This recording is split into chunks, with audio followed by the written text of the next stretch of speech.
მოხდა ისე, რომ ჩვენ მირიანის მეფრინველეობის ფერმა იყო ეგეთი და მაგის დირექტორი იყო ჯაბას ძმაკაცი. და ჩვენ საერთოში აგზავნიდა ხოლმე ფულს. საერთო იყო ხელუხლებელი, ეგ იყო წმინდა. ეს საერთო რა არის რა მაყურებელს რო აუხსნათ დაახლოებით რომ მიხვდნენ. საერთო ფული რა.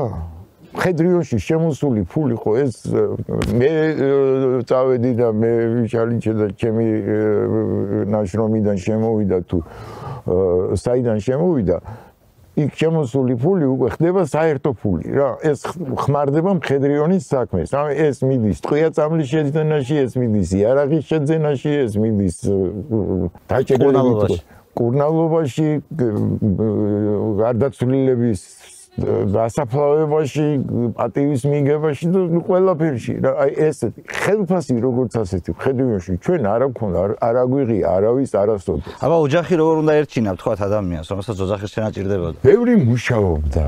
ბევრი რაღაცას თავისას ჩალიჩობდა იქ უბანში და იმაში, მაგრამ ისეთი რომ აი კრიმინალური იმით ხდებოდა ფულის შოვნა ეგეთი რაღაცა არ ყოფილა რა.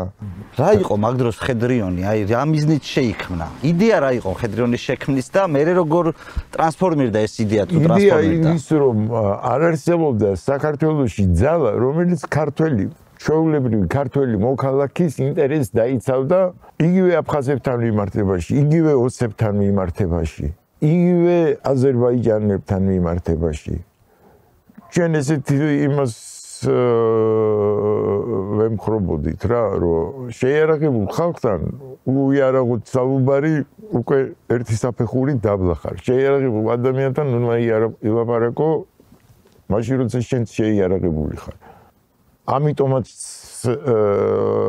დავიწყეთ იარაღის, იმიტომ რომ იქეთკენ აზერბაიჯანისკენ იარაღის ჩხარული წავიდა, იქეთკენ აფხაზეთისკენ იარაღის ჩხარული წავიდა, აქეთ ოსეთში, სამაჩაბლოში დაიწყეს იარაღის შეძენა.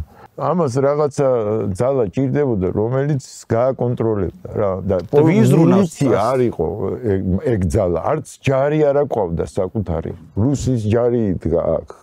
ვინ იღებს ამაზე პასუხისმგებლობას და ვინ არის ის ტიპი, რომელიც ამბობს, რომ ჩვენ ეს გვჭირდება, ხალხო, იმისთვის, რასაც თქვენ ახლა ამბობთ, რომ შეიარაღებულ ხალხს იარაღით თუ დალაპარაკო და გეთანხმებით მართალია, მაგრამ აქედან ის ვინ ხარ? კომუნისტური პარტია არის ჯერ კიდე ხელისუფლებაში.